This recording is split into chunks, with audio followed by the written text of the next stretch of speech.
can mute ourselves for a second.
Well, hello.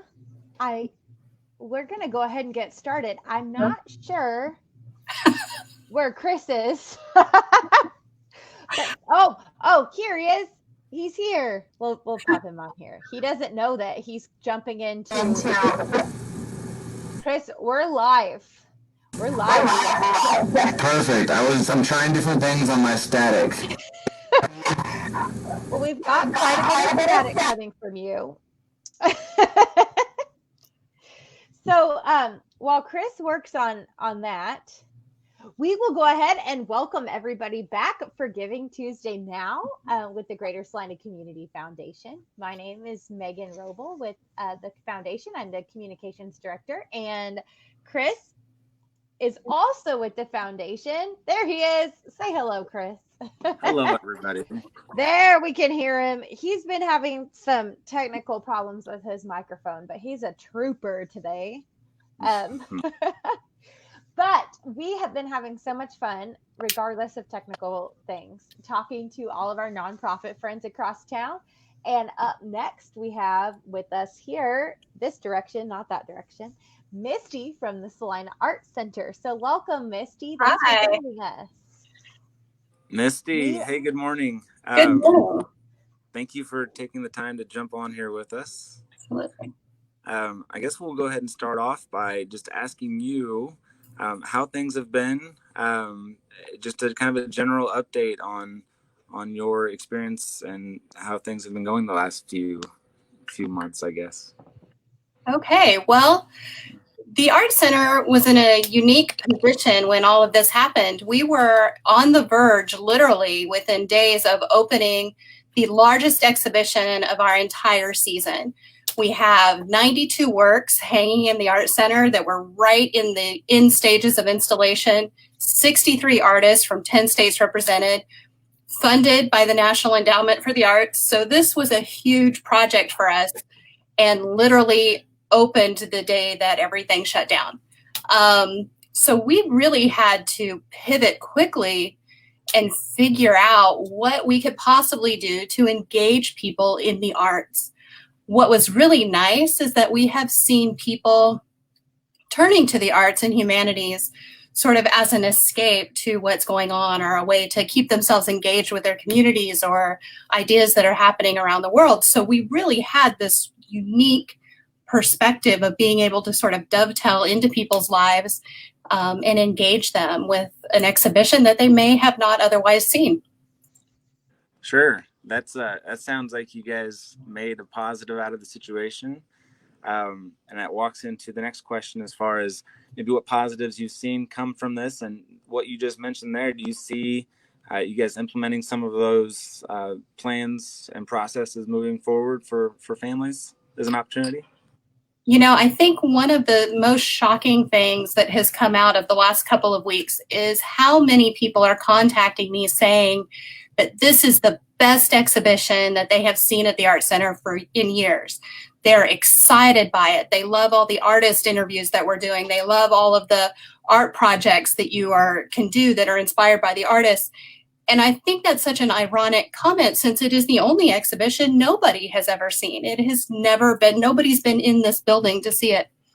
So that has really forced us to sit back and ask ourselves, how were we actually creating exchanges between the artists, and the audience in the past? And what are we learning right now that we can take into the future? And the truth is, we have had so much going on with this exhibition in an effort to be able to bring it to people. And people now have the time to do it, and they can do it at their own pace. So they can tiptoe into a really crazy contemporary art exhibition, or they can dive right in and watch hours and hours of interviews and learn the behind stories of the art. And if we had done this same thing in the way that we had before, where we bring an artist in and we have an event in the evening, there would have been people that would not have been able to come out to that event. So they would have missed all these fantastic stories about the art in the exhibition.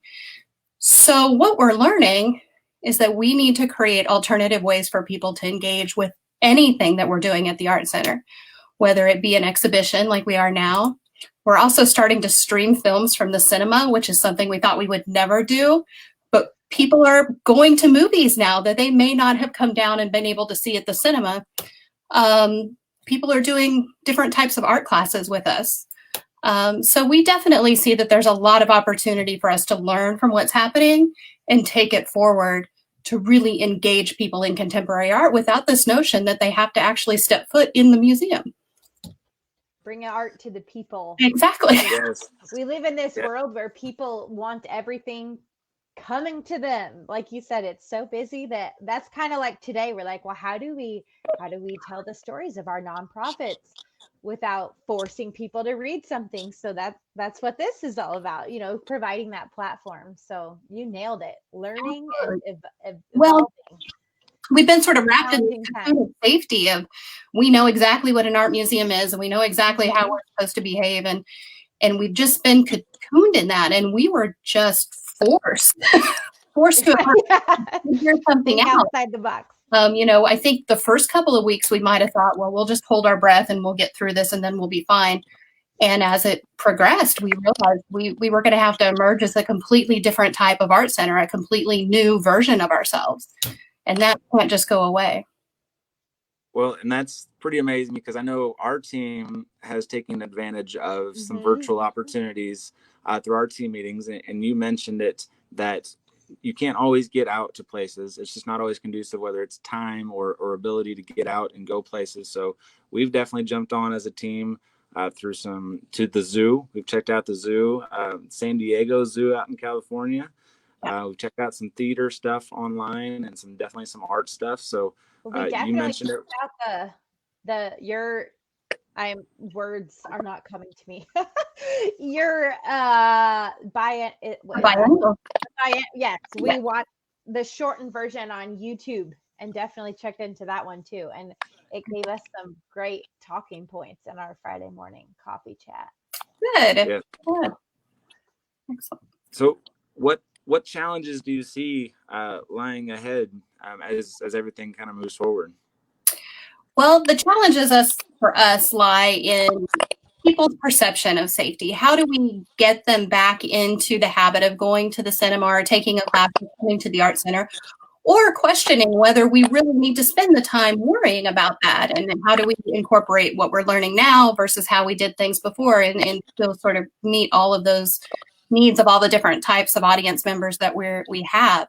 So the challenge, I think our biggest challenge will be with the cinema. I think that's where people will be the most nervous about sitting in a group of people. We're surveying our membership right now to try to figure out what things will help them feel safe, beyond just, the governor saying we can open. Now we're asking ourselves, when should we, and how should that look? Because we want people to have an enjoyable experience with us. We don't want to force the issue if people aren't ready. So, we've obviously, like so many folks, we've lost a tremendous amount of income over the last several months remaining closed. It looks like we'll continue to lose income over the next coming months because there's no way we'll be operating at capacity. So those are all challenges that we're, just going to have to address. And we've been fortunate that, some grant funders are starting to reevaluate what kinds of grants they're offering. So instead of coming up with a new project, we're getting some operating support, which is going to help us maintain staff and train people in the new ways that we're doing business, and maybe increase some of our technology needs that we discovered we needed. We weren't even ready with some of the technology. Zoom was completely new to us. Sure. You're not alone. And with that a little bit, what are some ways, maybe some creative or unique ways that not everyone would think, how they could help you guys out? How can the community give back to you guys now and to help out in the long term? Well, the obvious, give a donation or become a member, join as a member of the Art Center. Those things are always helpful, and we need that support year round. But some of the things people maybe don't realize are really motivating and really very helpful to us is if they just engage in one of the conversations online. Log into a movie conversation that we have and really engage and ask questions and get people talking, because that's what really makes the art experience worthwhile. So participate in those things that you can. If you see something you like online, make a comment about it, ask a question about it, engage with us in that direction, because it also encourages other people to engage.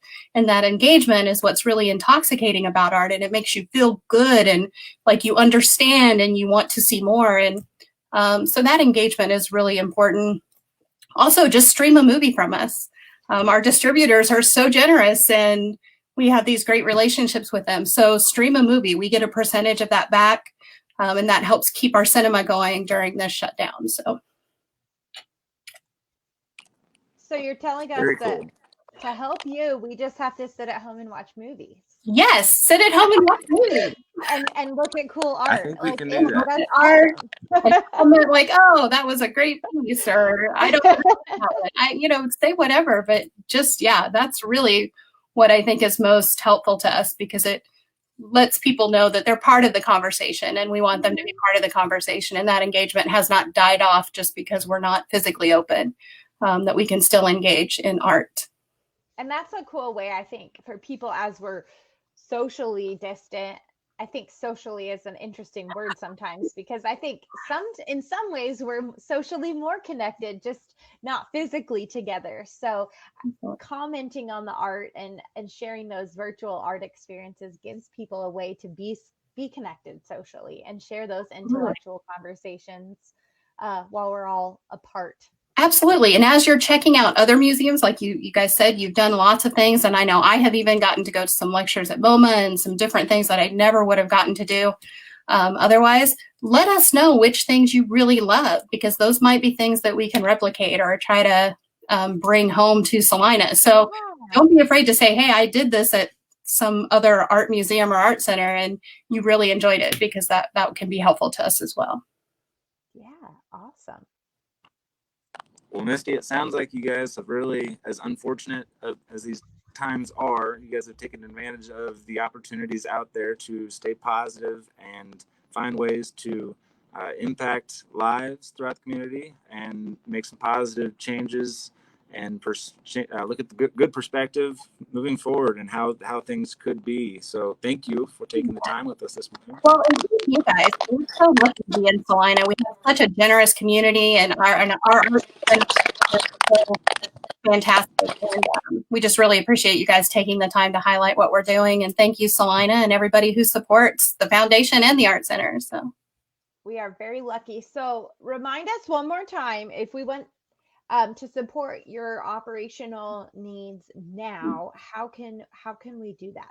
The easiest way to do that would be on our website at salinaartcenter.org. There is a membership link right on our homepage. There's also just a donation link if you just want to give a donation. But we'd love to have you as members. I will say that. Give a quick membership.